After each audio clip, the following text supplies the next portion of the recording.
posted. Yes, I posted what I posted. And any person get brave, they understand. You know. But for all of the people that have been saying different stuff that do not have any absolute clue of what's going on. But hell, in a life, perfect guy. Not too much. You understand? See, everybody's going to be alright. Everybody's fine. There's no fights. There's no quarrel. There's nothing. I said what I said. All of us will be alright. And all of us are working to do bigger and better things. You understand what I'm saying? And Honorable Natasha, I see she has been tried. She has been called all sorts of names. She has been labeled as a homebreaker. You know, she is a young, brilliant, amazing young woman. You understand what I'm saying? And she had nothing to do with, you know, what's happening between me and Annie in our marriage. You know, she has absolutely nothing to do with that. But I see everybody allegedly trying to, you know, rope her into everything. Yes, I love her. She's amazing. She's cool. You know, I want to marry her. You understand what I'm saying? So that on one side. Then on the other side, when me and Annie, we don't fight, we don't quarrel. You know, we have a good understanding of ourselves and what's going on. So allegedly, everybody that has been saying stuff allegedly, keep alleging. We shall continue to be alleging. You understand what I'm saying? So thank you very much. Move on with your perfect lives. Now we carry and come there. So I have nostalgia to go happen as I carry and come there. I put our personal business. Yeah, so you are allowed to interfere and say what you feel like. But please, when you want to allege, make sure you know what you are alleging.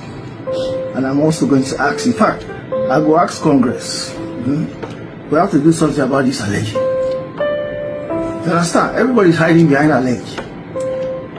To just say anything they want to say.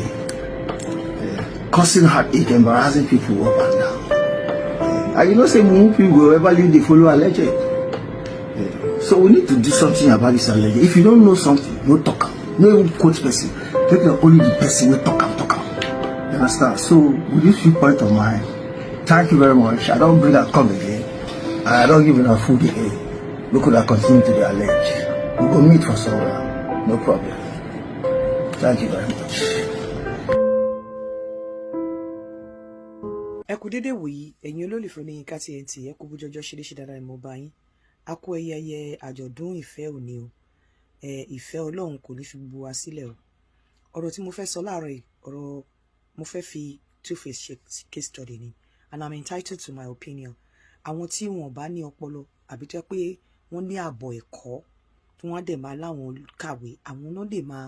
sọ wípé tó ní tẹ́yìn èèyàn bá ti ń hẹ opinion kó di wàhálà provided tí ẹlòmíì ò bá ti attack ẹ lórí opinion why tẹ ṣe máa attack ẹlòmíì so yẹn gbọ́ títà ó jókòó kí ló dé tí àwọn èèyàn like àbòsí kí ló dé tó fi jẹ́ wípé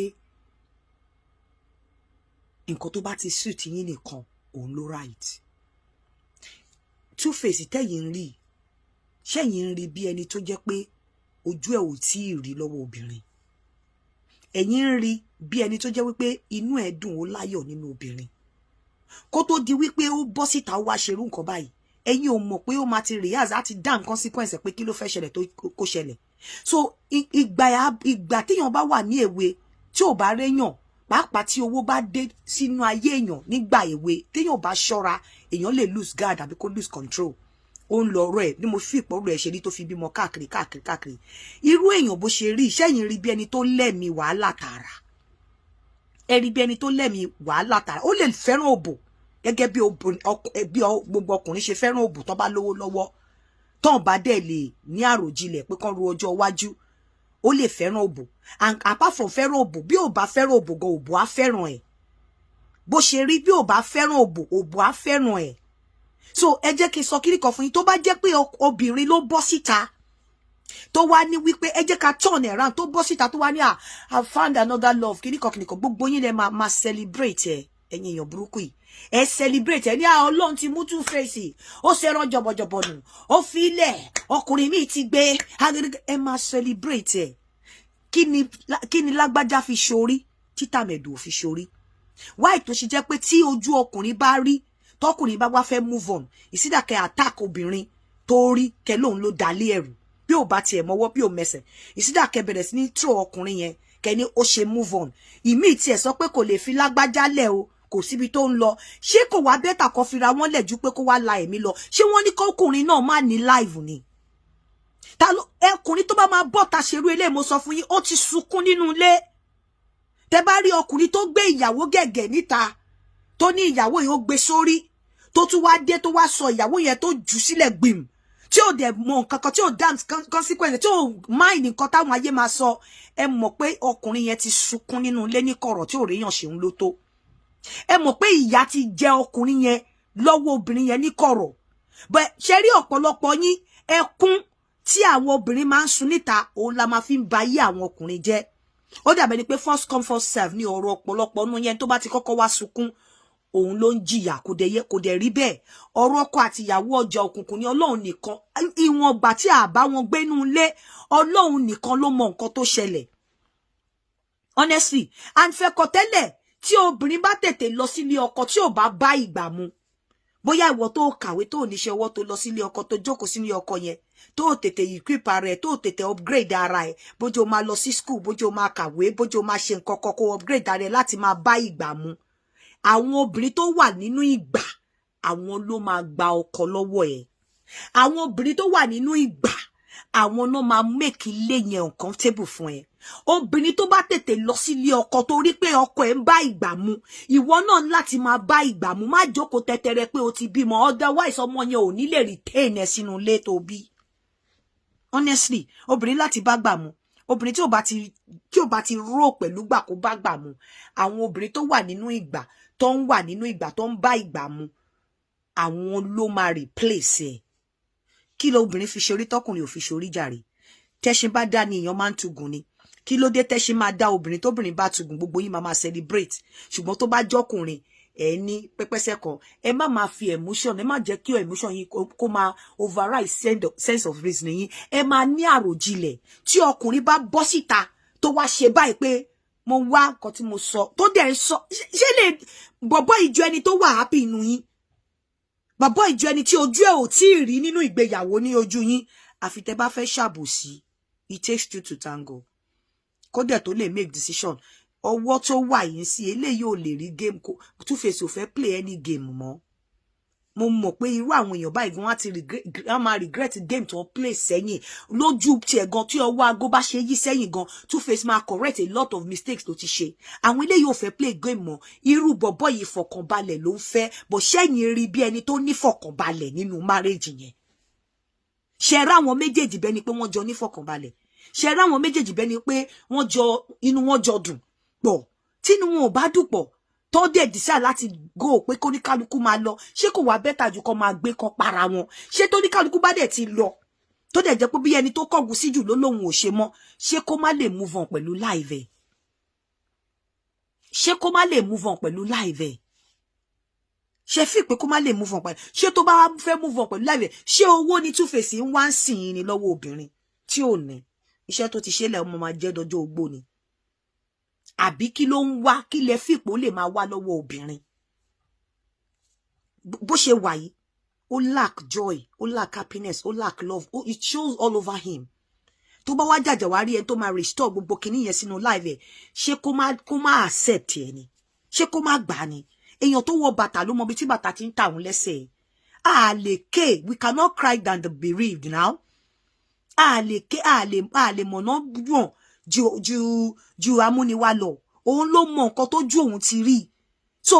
bó dẹ̀ ṣe wà yẹn gbogbo àwọn mistakes tó ti ṣe nípa obìnrin sẹ́yìn á ti máa regret kò dẹ̀ padà láti lọ mú kan nu wọn fẹ́ start a new life eléyìí ò ready láti play game mọ́ torí ojú ẹ̀ ti rí àtàlátà bàbá àlàrúbá lọ́wọ́ obìnrin bó ṣe wà yìí mi ní ìkẹ́ni kankan sọ fún mi ìmọ̀ nǹkan tó ṣẹlẹ̀ ọ̀gbọ́n eléyìí bó ṣe wà yìí ojú ẹ̀ ti rí àtàlátà bàbá àlàrúbá honestly bó ṣe ń ṣagídí kò ṣe gbogbo àwọn ọkùnrin tó bá fẹ́ràn òbò weekly wọn kì í sábà lè ní agbada wàhálà wọn kì í lè ní agbada wàhálà wọn kì í ní panasoko bí àwọn obìnrin míì àwọn ọkùnrin tó bá fẹ́ràn òbò wọ́n máa ń wà gentle when it comes to ọ̀rọ̀ olóbìnrin dé obìnrin máa ń lè take wọn for granted ṣé eléyìí tẹ̀yin rí ẹ̀yin feel wípé ọmọkùnrin ẹ feel pé òun gan ò deserve justice bẹ́ ṣe ń rí ẹ feel pé bẹ́ ṣe ń rí ọkùnrin kò deserve justice mi mọ nǹkan tó ṣẹlẹ̀ o bẹ́ ṣe ń rí kò deserve happiness tí bá ní justice in terms of happiness ni o ẹ feel pé eléyìí ò deserve ẹ feel pé bó ṣe wà yìí ó happy ẹ rò ó pé bó ṣe ń ṣe yìí ẹ feel wípé ó wà loved ṣé ó feel pé òun wà loved ẹ feel bẹ́ẹ̀ so tó bá wá jàjàrí nǹkan tó máa make ẹ happy tó máa restore nǹkan tó dá nínú ayé ẹ feel pé kó má gbà ọ̀rọ̀ ọkọ àti ìyàwó ọjà òkùnkùn ni ẹ̀yin èèyàn yẹn máa ṣàbòsí tó bá jóbìnrin kan ló bọ́ síta lẹ́yìn tó kúrò ní ọkọ ẹ máa celebrate ẹ ni ẹ ní sọ pé kò lè fọkọ ẹ lẹ o ẹ máa celebrate ẹ ni torí pé ẹkún tóbìnrin bá sùn ń ta bójú òun ló ń kú nínú ilé ẹkún yẹn máa ń jẹ yín jù kò dẹ̀ lè jẹ́ àwọn ẹ̀mí ò lè ṣe women supporting women ẹ̀yin tẹ́ bá máa sunkún lórí fídíò yìí mi ní kẹ́ má sunkún ẹ mọ̀ pé àlàlà mi nígbà yín lọ àpàlà bá jí sọ̀rọ̀ mi rí yín ẹ bá mi polówó mi bẹ́ ṣe ń sọ̀rọ̀ mi àwọn èèyàn ń wá sórí page mi sí so it's fine mi ìfẹ́ kọ́rọ̀ mi wà quiet lórí internet ẹ yé ṣàbòsí tó bá jóbìnrin ni ẹ máa gbàlù máa jó ni Ọlọ́run mú tún fèsì ó ṣẹran jọ̀bọ̀jọ̀bọ̀ nù ẹlòmíì ti gbé bọ̀ torí pé ó jọ́kùnrin sí ẹ̀dẹ̀ oníkálukú ní kó fòkó níṣò ọkùnrin tó bá máa bọ́ síta wá sọ pé yes I said what I said ojú ẹ̀ ti rí kòkan ikú gbogbo nǹkan tẹ́ ẹ̀ ń sọ yẹn kò stop ẹ̀ from doing whatever he wants to do Ọlọ́run ó ń sọ fún yín pé ẹ foolish pé nǹkan tẹ́ ẹ̀ ń sọ yẹn pé kò sí nǹkan kan tó lè stop òun ti make decision whatever is being said outside ìpàkọ́ ògbọ́dún sí ẹ yé dààmú ara yín ẹ mọ̀ wípé ọkùnrin náà ní right láti walk away from an abusive marriage bóbìnrin ṣe ní right ọkùnrin tó bá dẹ̀ walk away ó ní right láti move on pẹ̀lú life ẹ̀ bóbìnrin náà ṣe lè move on and kí ọkùnrin tó lè stand by he must have faced hell nínú ilé penny tọkùnrin máa jáde with full chest pé yes this is what I want to do I've done it and I'm going to do it I've made my decision and nothing is going to change it kọkùnrin tó lè ṣe bẹ́ẹ̀ ojú ẹ̀ ti rí àtàlátà bàbá àlàrúbá nínú ilé but ẹ má fi ọ̀rọ̀ ẹlẹ́rọ̀ ṣe Ọlọ́run àwọn ló mú ibi tí bàtà ti ń ta wọn lẹ́sẹ̀ ẹ̀ka